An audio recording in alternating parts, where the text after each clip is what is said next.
to Used to Sew, a podcast about sewing machines, sewing history, and sewing culture in the past and present. I am your producer and co-host, Aradia, daughter of your main host, T.R. Kelly, who is here today to talk to you about the mother of clones, the Singer 15 class sewing machine, or as I am now thinking of it, the horseshoe crab of sewing machines. This episode is going to be a historical deep dive into the original sewing machine template model, from which over half of modern cloned machines are derived.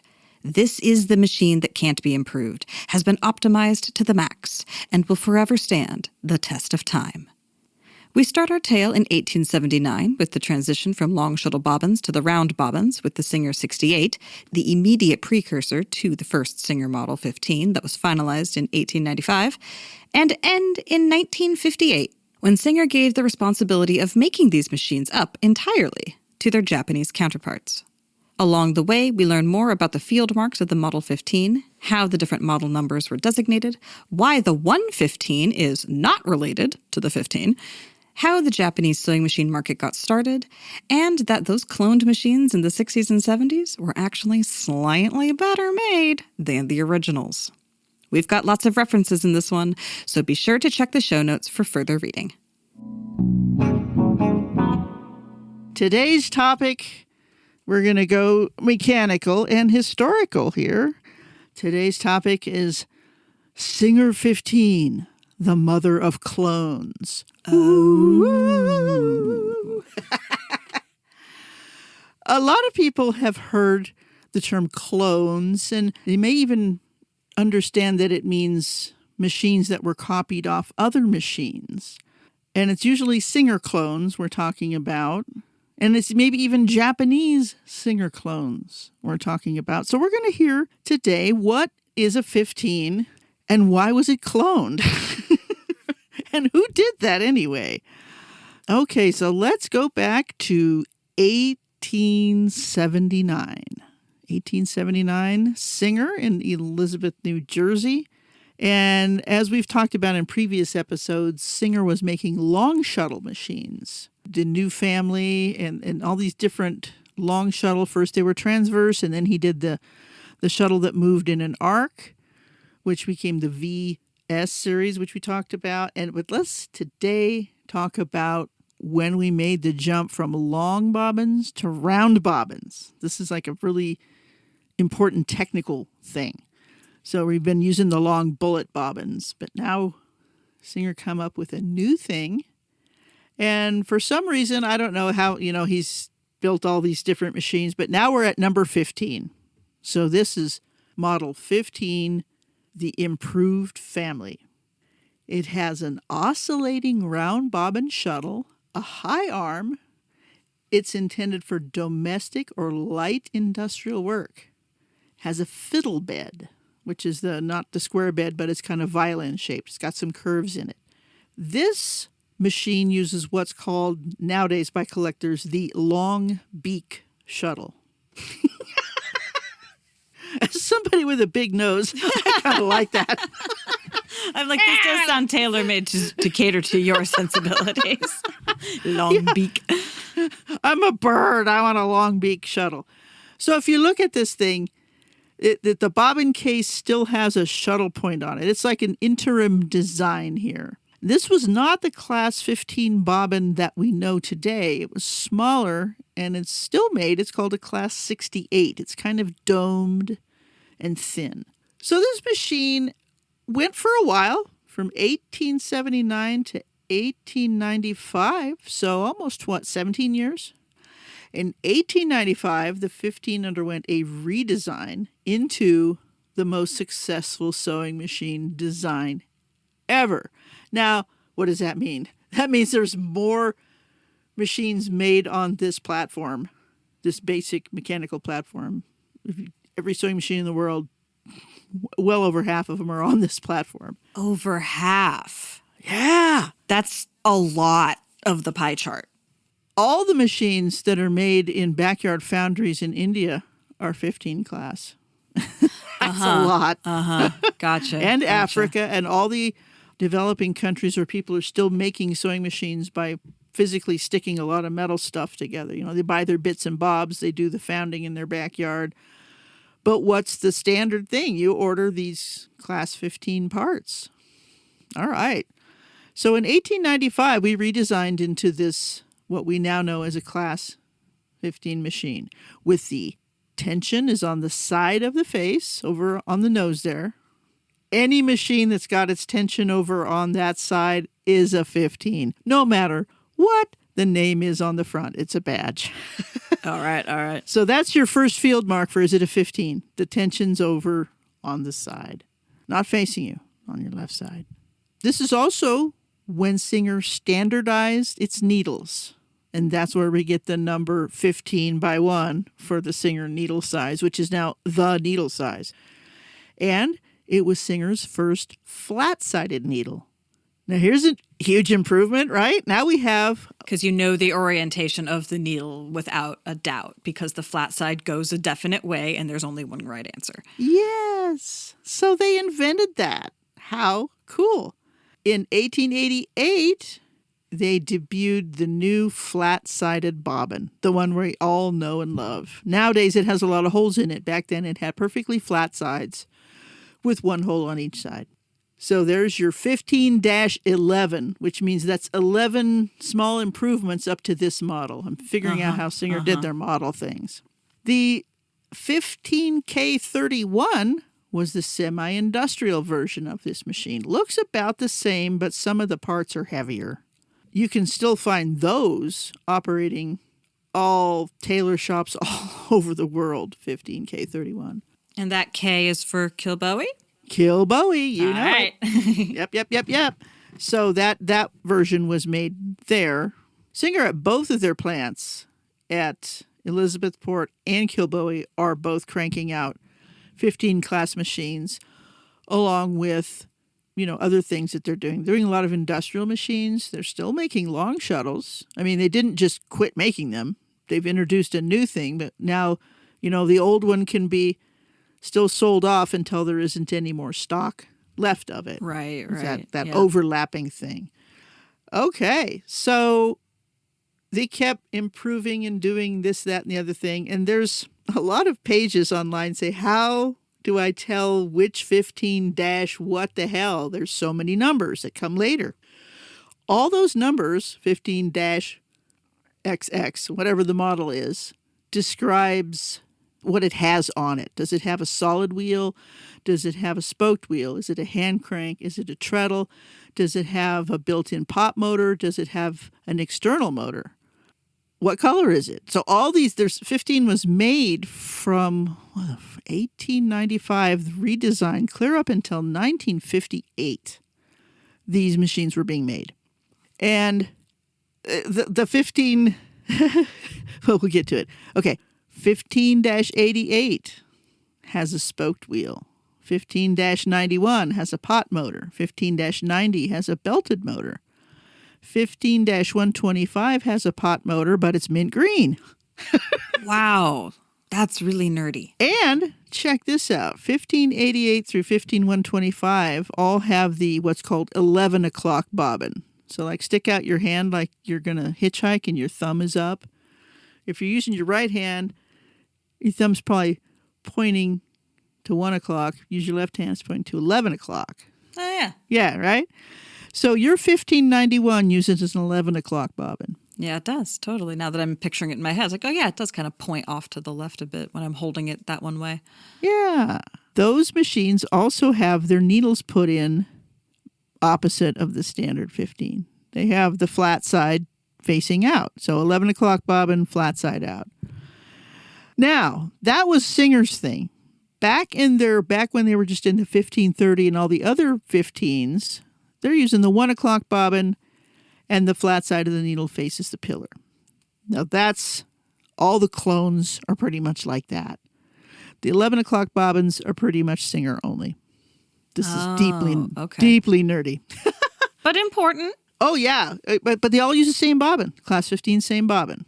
But why did they turn the bobbin case around and do that thing with the needle? I don't know that. I don't know that there was a great reason for that. They're all still oscillating shuttle machines. Yeah, it seems very impractical to me to make those things not the same. But I guess that's part of like the exclusive snobbiness of. I don't know. That was, Or was someone just having a bad day? Like, and it's just this one certain subset of 15s that do that.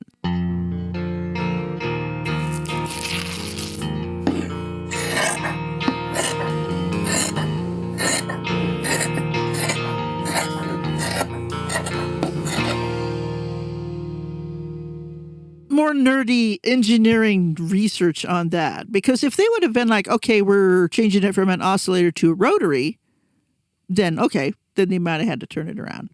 One thing about all the 15s, they are all low shank, center needle, straight stitch machines. Okay, that's pretty easy. No slant shanks, no top clamps, nothing weird there. We got the most common bobbin, the most common needle. But what about machine number 115? It's a 15, isn't it? No, it's not. 115. It's not related to the 15 at all. Singer, goodness. Now, here is a story. Okay, so the 115. What is a 115 if it's not in the 15 class? I don't know why they decided to call it the 115. They could have called it something else. It's based on the Wheeler and Wilson 9W7. Why?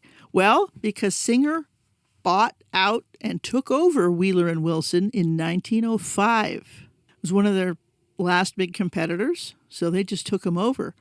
But they still had all their parts and pieces and foundry and bits. So there are some machines that are branded Singer that are really Wheeler and Wilson with a few Singer bits tacked on. The scandal. The 115 is based on the Wheeler and Wilson 9W7. It is a rotary. Now, put a little bookmark here. Back to an earlier episode, I don't remember when. It was one of my tales of sales where I've encountered my very first treadle. It was a 115 because I could not figure out the underneath mechanism. I was familiar with 15 mechanisms, but I spun the wheel and it was a rotary. And I had no idea what I was looking at. None. Zero. The bobbin was different. The bobbin is a rotary class L, which is also used in the Singer Swingers. How weird is that? Okay. So there's a lot of strange threads being put together here. Anyway, the 115, I'm lucky the one that came into the store, all she needed was a belt and some oil. And I'm a mechanic. If it moves, oil it. Here, give me that cat. No. If it's a metal part and it moves, it needs oil. And so I sent her away, but I was like, what was that? So I went and looked in my parts manuals, the very first one, which had the real old machines, and there it was, 115. No dashes, just 115, not a 15-1. So beware, people. The 115 is out there. And by the way, it is a fine sewing machine. It is a rotary. And like I said, those bobbins are still available. They're used in the Singer Swingers and the 20U and other industrial machines, Class L. And same Singer 15x1 needles. So there's that. I would like to thank Ismax and Tally Sew for all of this awesome information. When you got to dig deep, those are some good sources. Okay, so Singer was cranking along with the 15s.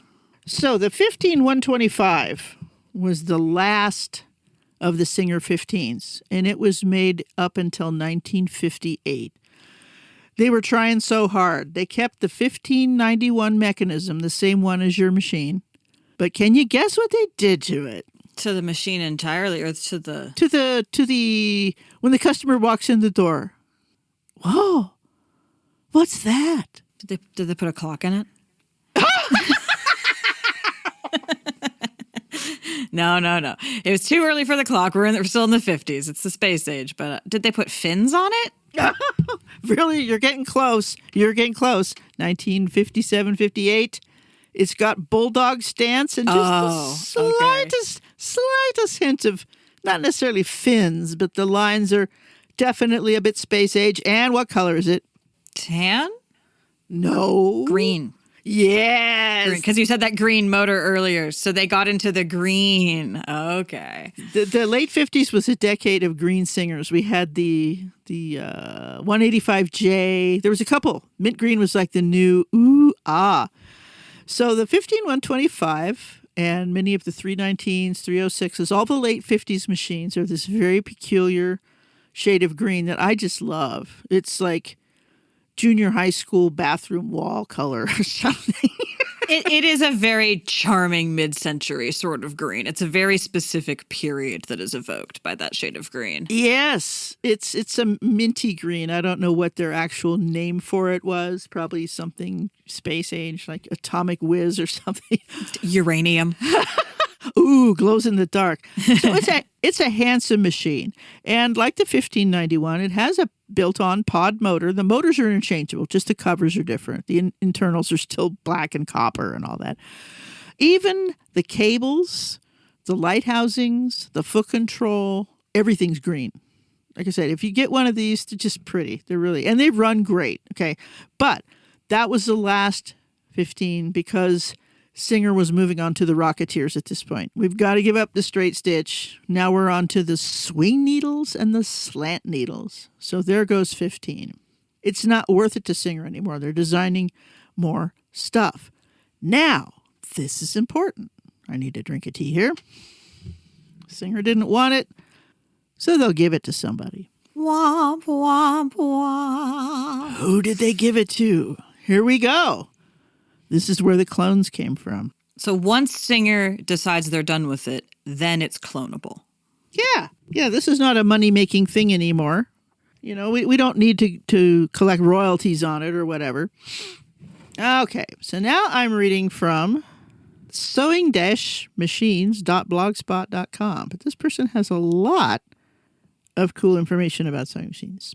Japanese clones of the 40s, 50s, and 60s. Shortly after World War II, Japan, with money from the United States, manufactured a large number of sewing machines.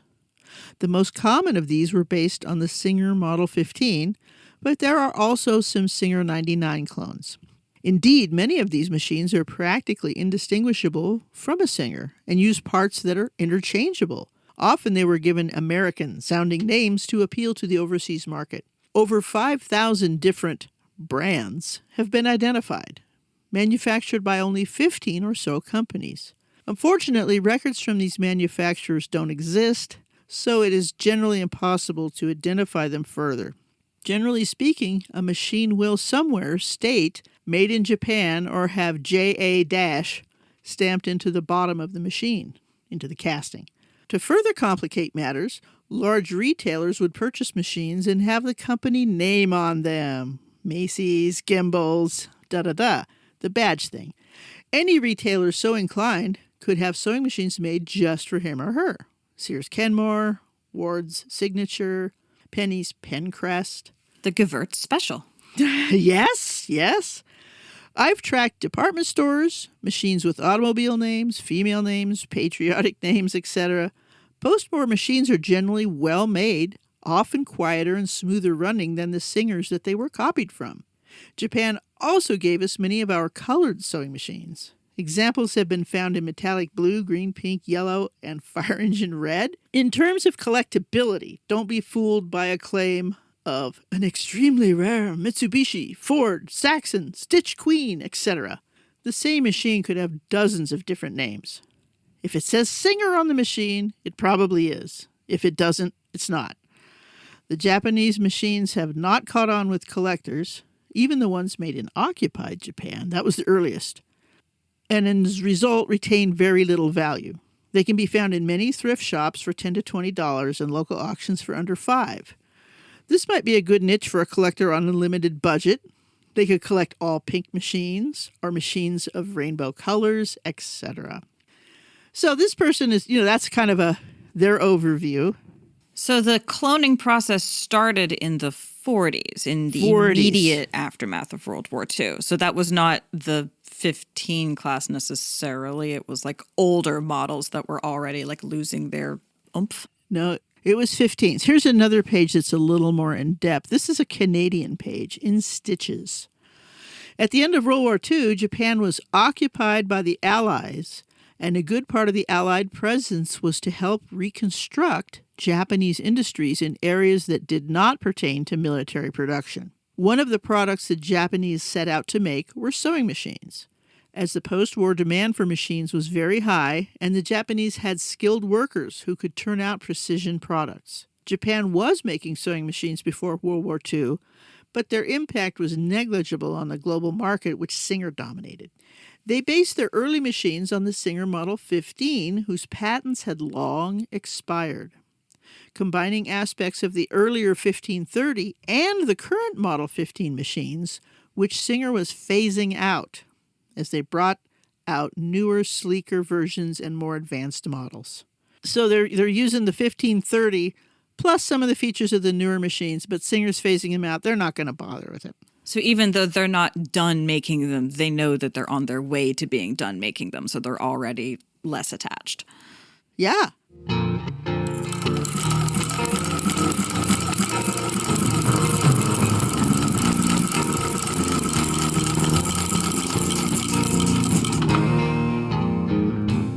Now, this part.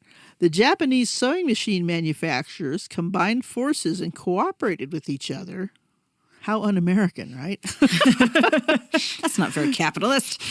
The Japanese sewing machine manufacturers combined forces and cooperated with each other to streamline production and lower costs. And in doing so, created a juggernaut that eventually laid waste to many North American and European sewing machine manufacturers who could not compete price-wise. And the quality of Japanese machines was consistently excellent. The finishes and chrome were first-rate. Wow. Teamwork makes the dream work. Oh, yeah. Eventually, the Japanese made improvements to their copies in the area of above-bed controls, more powerful motors, and improved feed systems, so that in many cases their copies exceeded the performance of the original Singer machines from which they were copied. This is one of the things I love about those 50s Japanese machines. I know you probably had that on yours, was the feed drop is on the bed. You can just turn a knob and drop the feed. I really preferred that about my Kenmore over my Singer. Yeah. Yes, the Singers, you got to upend them out of the cabinet or reach under there and find that screw and unscrew it. It's pain. So that was a huge improvement right there.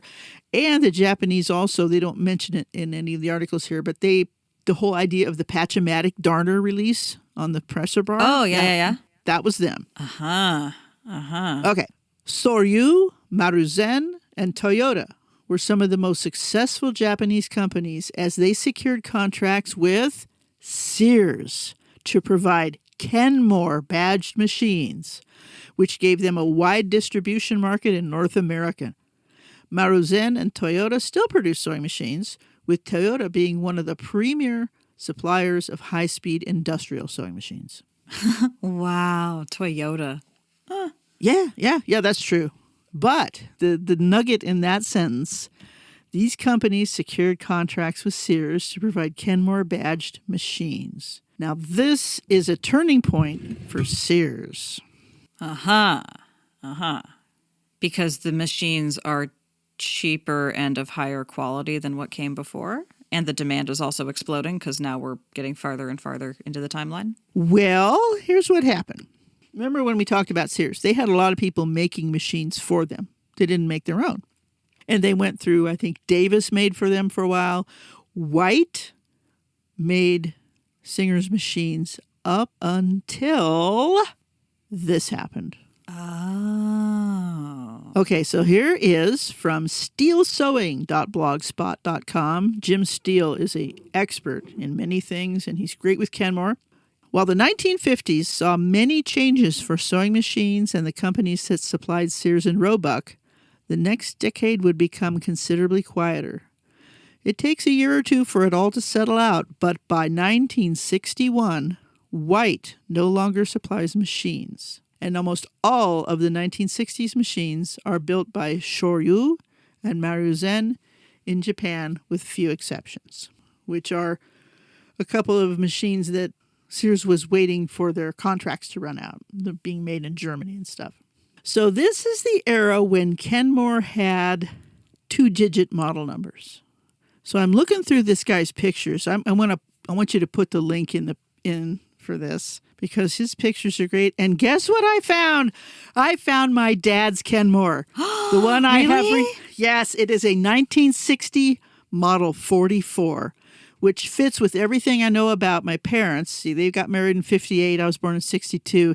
In 1960, they bought a new stereo. They bought a sewing machine. They were like outfitting their house. And I saw this machine. It's like all flooding back. Oh, my God, it's that weird metallic. It looks like an old Ford truck. It just does. That will be the picture to go with this episode then. And it was made by Maruzen in Japan. So this is the earliest start of Japanese making Kenmore's machines. And this is 1960. And it is what's called a manual zigzag. So the lower mechanism moves back and forth in time with the upper mechanisms. Very cool. The weirdest thing now, my grandma also had a Kenmore, but it was from the 40s. It was made by White. Looks completely different. It's a model that they call the football. We'll get to that at some point. But looking through these pictures, it's like, I know these machines. And I'm sure you would recognize some of them from working for Stagecoach Road. But then we get to, a lot of folks have heard of the legendary 158 dot Kenmores, the 158 Kenmores, which is what you have. Yeah. Like quintessential Kenmore. When you raise it out of the cabinet and you see the little tag and your model number is 158 dot and then followed by numbers. And all those numbers describe the different features that are on that machine.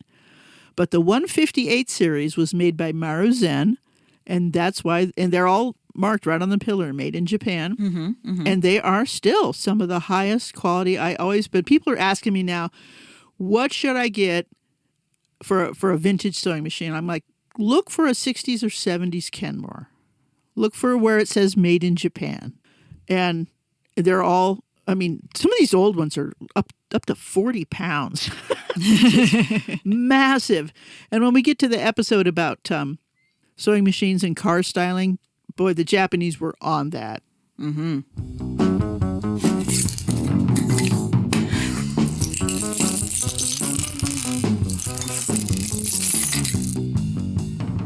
And for you and for our listeners, I just found a great book and I ordered it.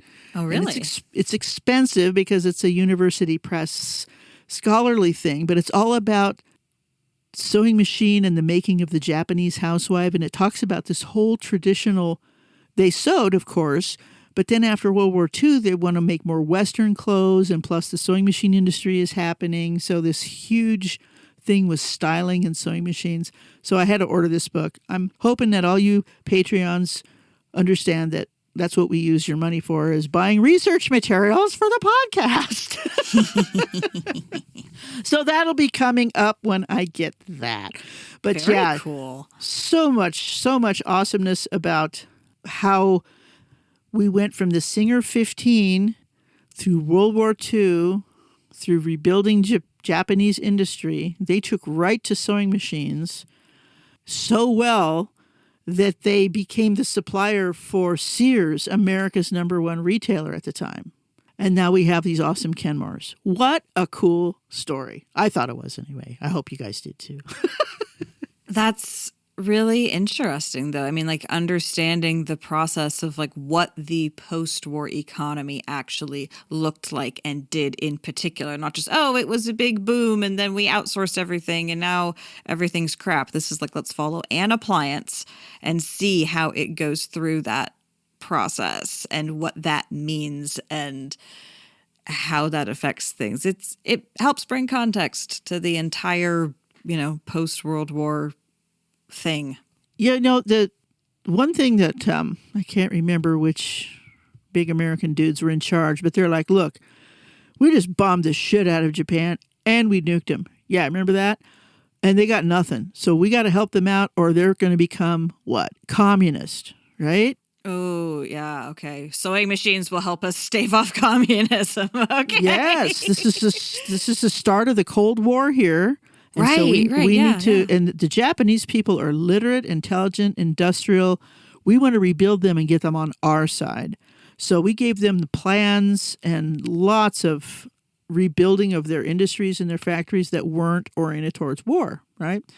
And then we have what's called the Japanese economic miracle, which is they basically took over the world with their high quality appliances, electronics, computers, and that's because we helped them out. We were like, please do this. And they were like, hold my beer, hold my sake.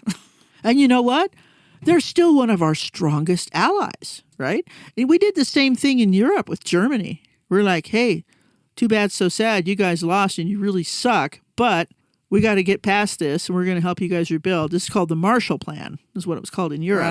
Right. And, feed your enemies and they'll help you out because now they're not your enemies or your friends, whatever. But anyway, World War II was just such a huge turning point, both of the world wars, for different reasons in the whole thing of sewing machines. Sewing machines go from Civil War, like all the way through like World War.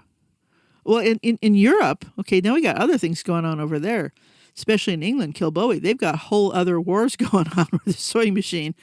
The Boer War in South Africa, what they were doing over in India, all the colonizing stuff. So the sewing machine was there. It's always there. And it's funny you keep saying, like with the Japanese thing, like, oh, let's support their industries that have nothing to do with war stuff. And I'm thinking, like, didn't all the sewing machine plants get turned into gun plants at the beginning of the war? Like, it's fine precision machinery. You can pretty easily adapt from one to the other. But whatever. I don't remember how long we occupied Japan. I think it was about 10 years to see all the rebuilding happen and get them all back on their feet. So this person was saying even machines that are marked occupied Japan aren't especially valuable unless you're a collector of history. Remember the What's It Worth episode? It can have historical value. Oh, okay. So if a person's into, I'm collecting machines from post-war Germany even, Pfaff, and all those guys had to get going again, get back into making sewing machines. So there's like a subset of that there. But the 15, back to the beginning, the 15 is the machine that took over the world. I mean, literally, it's still being made by hand with, machined parts and home cast bits all over the world because it's simple, it's effective, it's ubiquitous. And all of those bits and bobs that are being bought are coming from the Japanese market as opposed to I don't know more local? I'm going to guess that China. China makes a lot. Sure. A lot. I mean, that's where a lot of replacement parts come from now that aren't vintage if you can't find a vintage slide plate for your 101. There's a couple of Chinese factories that are doing pretty good, and they're getting better. Chinese stuff is definitely getting to be much more high quality than it has been in the past. And I'm thinking that's probably a similar path that the Japanese followed. They started off copying stuff and then improving it and then just perfecting it. So I kind of think the Chinese are maybe on the same sort of industrial path with stuff like that. Interesting. But anyway, nobody's improved on the 15. Right, yeah. So that's what we're also getting is like since the 40s through now, so like 80 years, the 15 has just been on top of this. Yeah, the clones from the 40s. But before that, the 15 was, what did I say, 1885. Yeah. So like this is like a horseshoe crab kind of situation. It's just like it doesn't need to change. It has reached peak optimization as a machine design. There's really only very superficial changes you're going to need to make over all this time. It is still, that mechanism is still being produced for low cost machines with modern looking outsides. It's the same class 15 guts, usually plasticized and bells and whistles and maybe even a built-in clock. But you can still find heavy old machines of all varieties. Riccar, Brother, domestic, dressmaker, housewife, all these strange machines, they're all 15 clones. And aside from needing a new bobbin tire and stretch belt and a little oiling, they'll keep right on going. Peak sewing machine. So I recommend them, especially the pink and blue ones. I really, man, as soon as I get some room to collect, well, I should just collect pictures, okay? But the smell of sewing machine oil in the morning, stay threaded, stay oiled. there you have it, another deep dive into the history of one specific sewing machine model. In this case, it was the mother of clones, the horseshoe crab of sewing machines, the machine that took over the world into the present day, the Singer Model 15. As an aside, if you aren't the kind of nerdy that knows what I mean by comparing the Model 15 to a horseshoe crab, let me explain. If you do know, just bear with me while I dabble in a few seconds of biology explanation.